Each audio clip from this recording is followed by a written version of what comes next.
Hello to all chess enthusiasts. This is Alex with you. We all know that playing chess develops strategic thinking, improves concentration, and teaches you to calculate the consequences of your decisions several moves ahead. In addition, chess trains memory, patience, and helps maintain calm even in tense situations. In the previous lesson, we learned how to checkmate a lone king with your pieces. Today, we will talk about how to correctly checkmate the opponent's king with your rooks.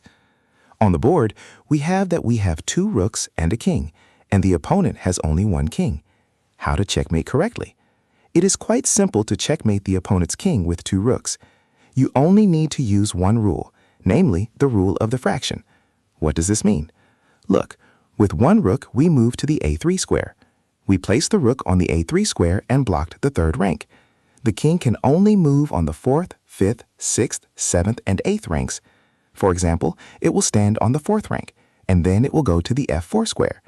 Then, when with one of our rooks we went to square a3, we move with the other rook as if climbing up by a fraction to the next square. That is, we go to square a4. One rook covers the 3rd rank, the other rook covers the 4th rank. The king, for example, moves to square g5. Now here, we would have to cover the 5th rank with our rook, that is, go from the 3rd to the 5th and make a move. But since you see that the king attacked our rook, in order not to make mistakes and not miss the rook that is on square a4, we simply shift it to the other flank. We move it to square b4.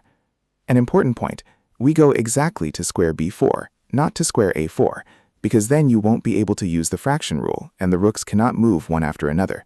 We went to square b4. The king again approaches our rooks, moving with the king to square e5. One rook is on the 4th rank. We shift the other rook to the 5th. Again shifted to the 5th, made a move. It turns out that the opponent's king has to retreat only down. The king moves to square e6. After that, with our rook, which is on the 4th rank, so following the rule of the pawn, we go to the 6th rank. We move up. The rook goes to square b6. We put a move again. The king goes to square d7.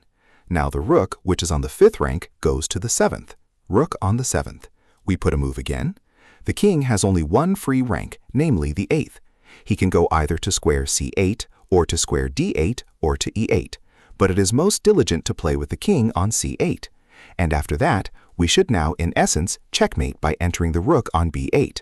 But if we do so, it turns out that our rook is not protected, and the king will simply capture it. To prevent this, we again transfer our rook to the other flank. We place it on square a6. The king approaches our rook and goes to square b8. Notice he has attacked it. That is, if we now want to checkmate, the king will capture our rook. Therefore, we again use the same tactic. Our rook, which was attacked, is transferred to the other flank, placed on h7. And now for any step back by the king, he has only two squares, the square c8 or square a8. For example, he will go to square c8, and then the rook covers g7, and the one that stands on g6 covers g8. We go with the rook to square a8 and deliver checkmate. Now we have only one rook in the position.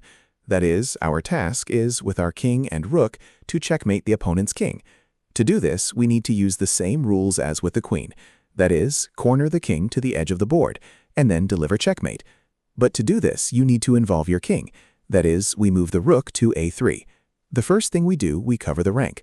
The king will stay only in the quarter if he does not want to get checkmated quickly. And now we bring our king. We go with the king to d2 and set the so-called position. What is a position? We will get acquainted with it in other lessons. That is, the king goes to square c4.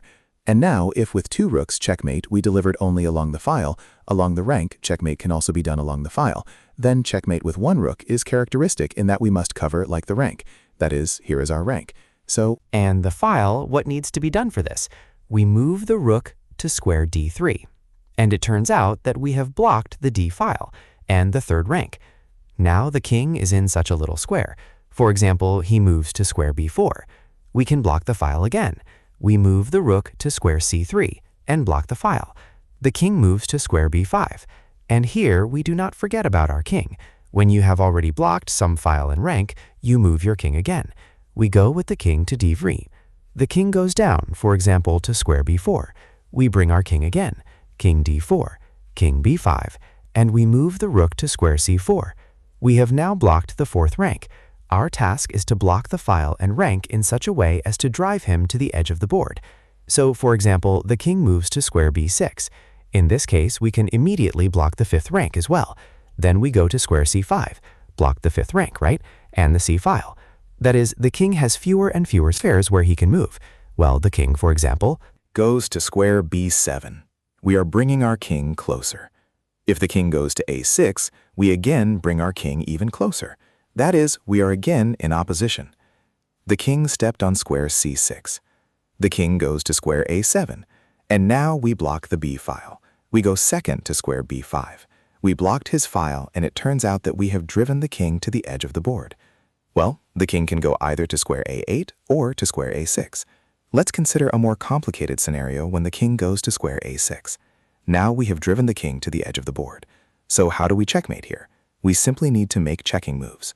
For example, we go with our rook with our king to square c5. The king has only one move to square a7. Now we go with the rook to square b6. We blocked the sixth rank. And again, we block file b. The king goes to square a8. And here we again bring our king closer. The king goes to square c6. The king is on square a7. Again, we do not allow any steps and bring our king closer. The king goes to square c7. The only retreat for the opponent's king is to square a8. And after that, we declare checkmate to the black king. Specifically, we move the rook to the a6 square, and we put it in checkmate. Because the king cannot move under the king, there must be a distance of one square between them, and he cannot go to the a7 square, because our rook will still capture him. This is how to checkmate with a king and a single rook.